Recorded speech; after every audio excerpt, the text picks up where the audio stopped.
namanya ajaran Bhairawa Tantra. Itu upacaranya namanya pancamakara, laki perempuan udo kabeh melakukan hubungan seks bebas sak mblengere. Sisane sekarang di Gunung Kemukus Boyolali itu.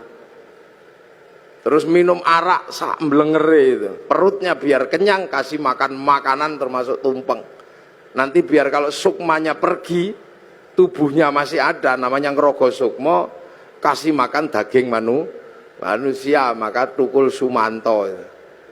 Akhirnya orang di sini mampu punya ilmu ngerogo sukmo. Sukmane pergi diajak nyolong, namanya ngepet.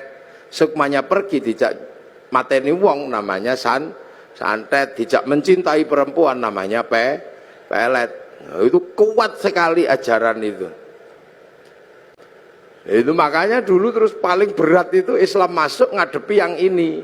Maka didatangkan ulama Persia namanya Sayyid Samsuddin Al-Baqir Al-Farsi. Tapi lidah Jawa, lidah Hono Coroko, maka nyebut Sayyid Samsuddin Al-Baqir Al-Farsi meleset dari Syekh Subakir itu. Lidah susah orang Jawa.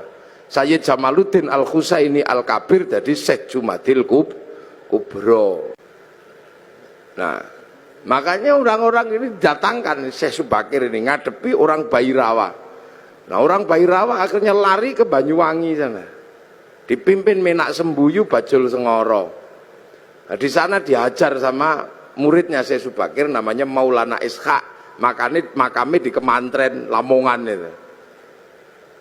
Akhirnya Menak Sembuyu nyerah, anaknya yang perempuan dikasihkan sama Mbak Ishaq. Lahir Raden Ainul Yakin Sunan Giri, makamnya Gresik. Maka orang Bhairawa hilang, lari ke Bali.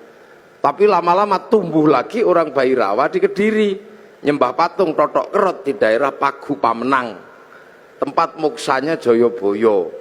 Diajar sama Sunan Bonang, akhirnya nyerah. Lah begitu nyerah, ya sudah, kamu muternya tetap gak apa-apa, laki perempuan, tapi jangan nudo, pakai baju. Arak diganti teh, kopi atau air putih. Tumpeng karena itu halal nasi gak apa-apa. Ingkung manusia diganti ingkung pitik. Mantra ngerogo sukmo diganti kalimat tauhid la ilaha illallah.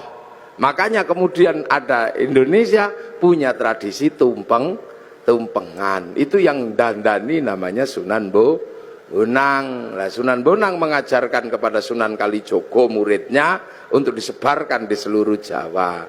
Sunan Kalijogo mengajarkan pada muridnya namanya Sunan Geseng. Sunan Geseng mengajarkan pada muridnya namanya Mbah Abdul Halim Pangeran Benowo Surabaya sini. Mbah Benowo mengajarkan pada Mbah Abdul Rahman Pangeran Sambulasem, diajarkan kepada Mbah Jabar Tuban, diteruskan oleh muridnya namanya Mbah Sufyan Tuban, teruskan muridnya Mbah Abdul Halim Boyolali, punya murid Mbah Abdul Wahid Solotigo, punya murid namanya Mbah Khairon Purwodadi, punya murid Mbah Asy'ari Jombang. Nah itu Jombang lagi punya putra Kiai Hashim Asy'ari, maka pengikut Kiai Hashim Asy'ari tidak alergi sama tumpeng. Nah ini berhubung orang Jombang berarti saya jelaskan. Jadi halal bihalal Jombang, tumpeng juga Jombang.